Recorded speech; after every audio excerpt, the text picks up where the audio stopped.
Hey, good morning. Yes, it is. Up and at 'em, sunshine. Today is Monday, the beginning of the work week for many of us.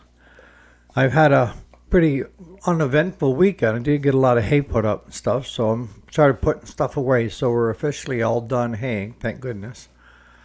But I thought I'd talk today about how to get rid of the customers that you don't want and how to concentrate on the ones that you do want. Jason, you said it very well that once you figure out you're dealing with customers that make a bigger paycheck and they're willing to put forth the money to do the bigger jobs, you're golden.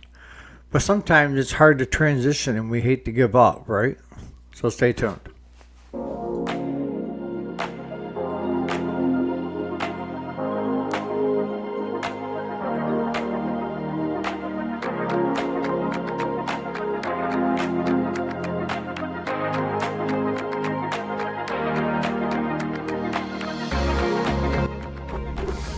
Alrighty, welcome back to the channel. My name is Eric, if you didn't already know it. And yes, this is the weekday, Monday through Friday. Today is Monday, the 6th of October, 2025.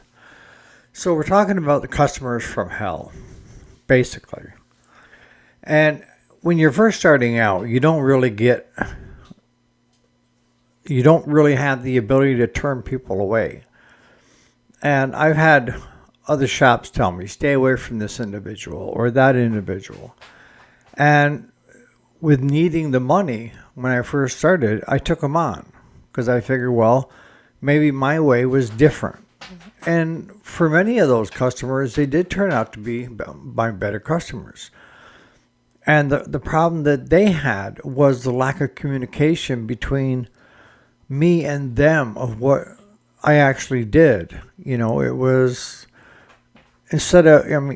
early on, Claude used to take exception to a customer if they questioned any part of the bill.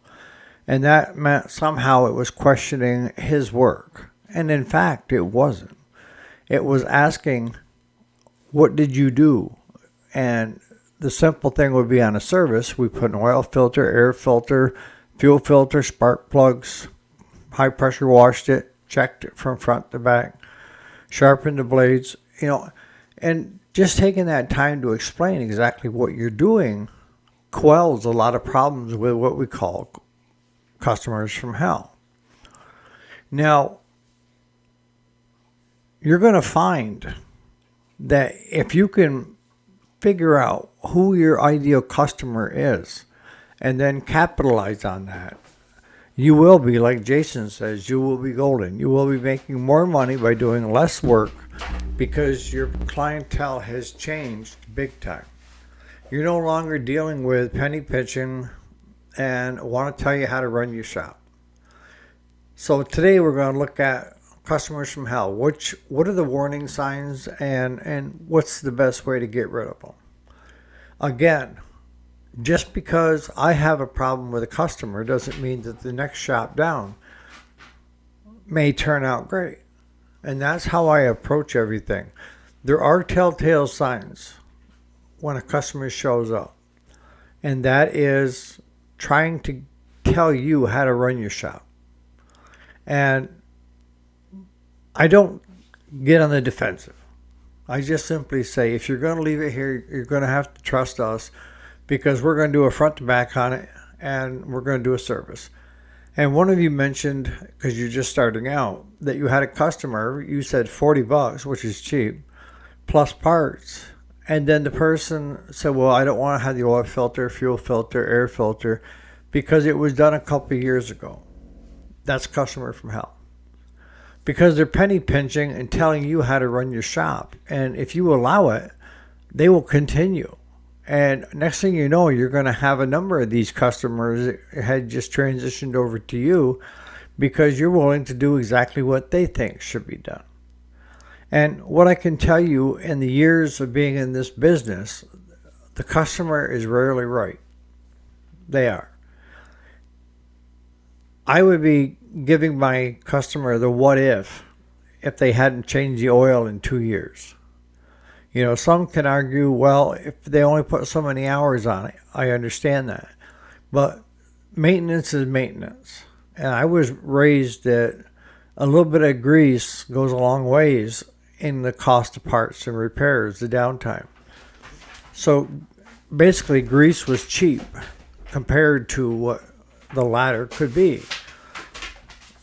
And I can tell you right now that 95% of my customers do not know where the grease fittings are on their lawnmower, on their rider. They don't, because they never grease it. I get one or two that do grease it, and you can see that they've been greasing it. But if you want to have less problems, you need to put it across to your customer that you need to have a yearly service done, whether you feel it needs it or not. And that will add to longevity. Yes, it's going to cost you maybe $100, $120 a year, but to have that peace of mind that it's going to be good for the year, isn't it worth it? And to some customers, they're going to say no, that I don't think I need a fuel filter. I don't think I need an oil filter. And to those, I say, there's other shops in the area. Why don't you go ahead and take it to one of them? And then they get on the defensive. What, you don't want to work on my machine? I said, no, I'll work on your machine, but I'm not going to have you tell me how to do my job. I've been doing this a long time, and I know exactly what needs to be done because my stamp is on it when it leaves the shop. If I try to kowtow to what you want me to do, then I don't agree with it. And Claudia will say, well, do just what they want done. No, that's not how it's going to work because my reputation is on the line. And if that machine leaves and you didn't do an oil change, fuel filters, plugs, and if the air filter was bad, you didn't replace that, and that engine blows, who's going to be blamed for it? Moi. That's exactly. That customer is going to come back and say, I did something to their lawnmower that caused it to fail. When in fact, it was their maintenance plan that caused it to fail. And I've had customers do that to us. We have them every year, and all of a sudden they go silent. And when I say go silent, is I don't remind my customers about coming in and get a service done. I figure that they need to have that on their plate every spring or every fall, to have them come in and have it done. But what are other warning signs that you see? Well, if you have a customer that tries to get you down on your price by saying, oh, this costs, you're overcharging me on this part, on that part. And I can tell you that we don't mark up the parts a lot. We don't. I figure we're making a living on the labor. And we're here, it's a numbers game. It's how many hours of labor can we get through the shop per week? And I like to see a minimum of 40 hours billed because we're there. There's two of us. So, I mean, technically it should be 80 hours billed. But I look for 40 hours billable per week going out. And I've had customers that you wouldn't, once you got the mower done, they wouldn't come pick it up for weeks. And those are customers that are slow payers. I mean, I do on certain customers because they've done well in the past with it. I'll go ahead and I'll put them on a payment plan. Okay, and it has interest. It's 6%, which is the going rate.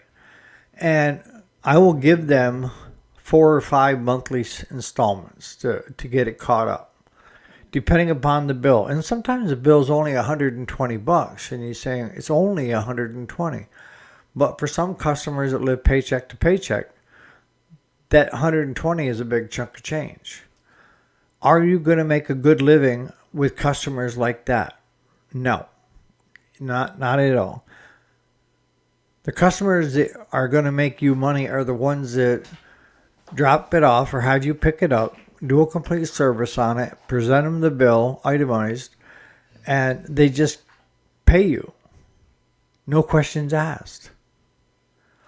And those customers that we have, I can drop a machine off, and within 2 days, the check is in our mailbox. That's how quick these customers pay. And they pay well. They understand that good quality service isn't cheap. We're still half of the going rate. Half, and I've started to take on more of those customers and dwindle down the other ones. I've got one, we keep sheets on machines and people that haven't paid their bill. We've got a stack of them. And if they show back up in the spring of the year and they want something done, Claude presents them with the bill and says, we aren't doing anything until this bill is paid for. Which is fair because, we have to buy the parts and I have to buy the parts and pay Claude. And so there's a good chunk of money invested in their machine. And if they don't pay you, you're out that money. Yeah, you still have their machine, but in one case we don't. We end up taking it over to her and we never heard another peep out of her.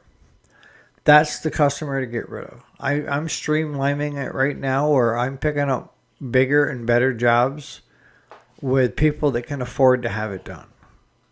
If you can get a balance where the balance is better paying customers, you're golden. If you're still, having to feel like you're pulling teeth to get paid from your main group of customers, you may want to relook and reevaluate where you are on who is your best customer. Who do you want to cater most to? And then once you figure that out, that's where you want to invest in a little bit of advertising to that group. And that could be through Facebook. It could be mailings at the post office. Our biggest problem with us is a lot of people don't even know we're here. I always tell people it's the best kept secret in the North Country of what we do and where we're at. And I blame myself for that, because if people in the local area don't know that you do this, then shame on me, because I go to the groups that cover 3 townships. I could post 3 or 4 times in a week, but I post once a month there. I don't want it to come across as being, ad-based all the time. I want people to come to me because they trust us. And that's the next thing to look for, is customers that put their trust and faith in you for good reason, because you've proven that you are trustworthy. I can't, if you're a slime ball, sorry, and money is the only driving factor in the whole thing, then probably my videos aren't for you. Because my feeling on that is it's going to be short term. You can only burn through so many customers that are good paying customers that you've taken advantage of until there's no more left, if you get what I'm saying. The cheapest investment for advertising is back into your regular customers. If you're doing a good job for them, they're going to tell their friends. And that's how we pick up a lot of work, is somebody will mention something at a gathering and one of our customers will say, well, you need to take it to Claude and Eric.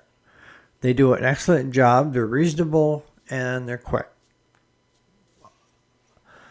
That's the mindset, and that's what I want for most people to think when they think of us, is we are trustworthy, we are affordable, and we do good work.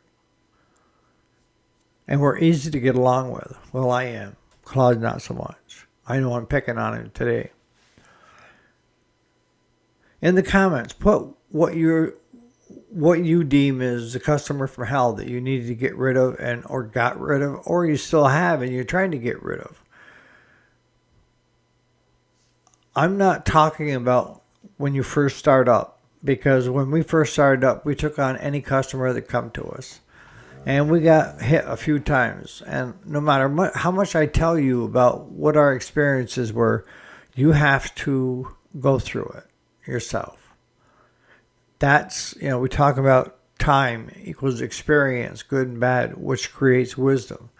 If you don't go through that experiences of the good and the bad, then you won't retain the wisdom. Okay, if I tell you how to do X, Y, and Z, and you just robotic and you do it and it works, you haven't learned anything as far as wisdom goes. But if you're trying things with your own customers and you find that something, a way, approach, what have you, doesn't work, then you can just simply stop doing it because you now have wisdom that this does not work. You know, honey attracts bees better than salt, right? But I'd like to know in the comments, what you ran into and how you get rid of them. So on that note, you guys have a great Monday, and we'll be here bright and early tomorrow morning for another episode of the weekday. Again, thank you so much for watching.